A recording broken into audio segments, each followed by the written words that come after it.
Um, this exhibit is the original tents, the original cars that were burned, the lost and found, the footage that both Hamas themselves broadcasted and those kids as they were running away trying to get to their families broadcasted on their phones.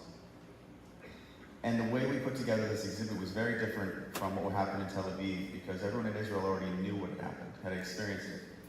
But we wanted to do something here that made people understand that Nova, what happened to those kids and what happened here, what you're going to see, these were innocent people.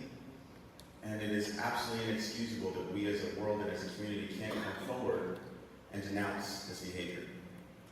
And I am glad that a special announcement, I've said it before, but we are officially opening in mid-August in Los Angeles.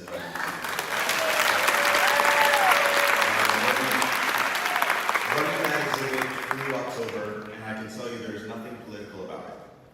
It is truly about a music festival, and the way we're doing the tickets, the same way we did in New York, $2 to $8 just to cover the processing fees, and half the time we're going to be letting in people for free. Because we don't want to give anyone an excuse not to witness this and see themselves and their humanity.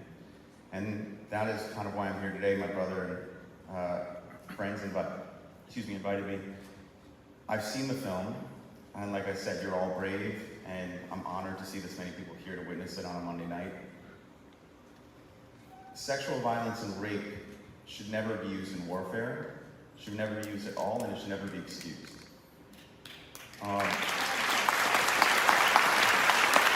Unfortunately, with all the evidence, God has helped and others, the UN finally acknowledged it, but it took 6 months for them to say the evidence was credible.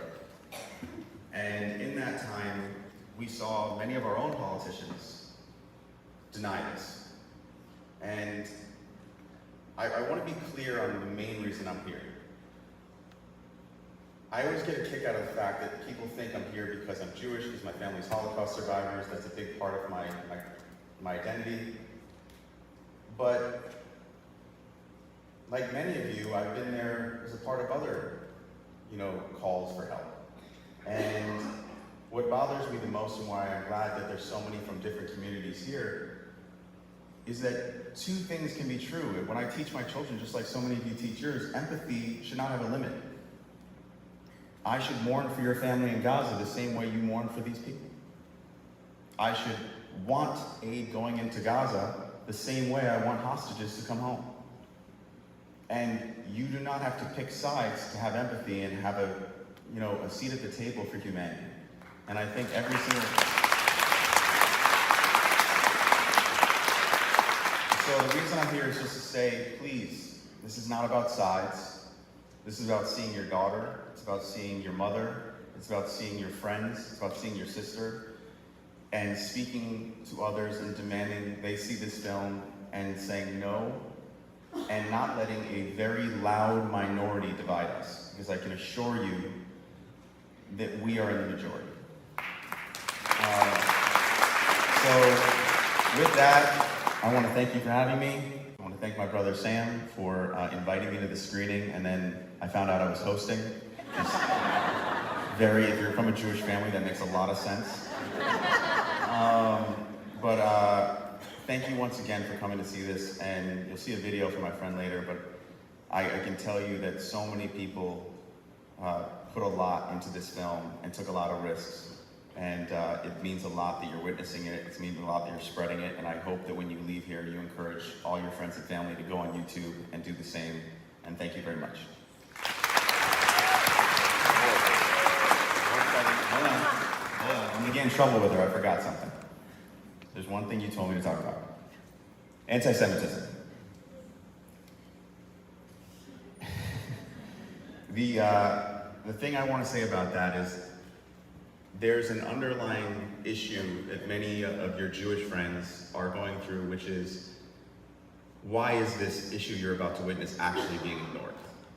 And, when we talk about anti-Semitism, all I want to offer for every single one of you out there is whether you are Jewish, whether you're Muslim, whether you're Christian, or whether you're atheist, we all know what it's like to be ignored when we're crying out for help. And the importance of this is to realize that anti-Semitism, whether you want to believe it or not, plays a role in why there is so much silence around this. But the same thing we've all learned is, that golden rule. Anti-Semitism is not the only problem in this country, in our community. Islamophobia is a problem in our community. Hate in general is a major problem within our community that scares all of us when it comes to our children. So when we ask you to scream out against anti-Semitism, you have every right to look us back in the eye and say, scream for me as well, and we all need to start screaming for each other. Thanks. Yeah. Thank you so much, Scooter. This is so wonderful of you. Words that I will never forget. I wanted to introduce our friend Sheryl Sandberg in a minute, but I wanted to first thank a few people for making this event really happen. And Sam, I want you to stand up, please. This is Scooter's brother, Sam. Thank you so much for everything. And where is Amanda? Amanda Colbeck, where are you? This evening would not be happening if not for Amanda. I don't know where you are, but thank you so much for everything.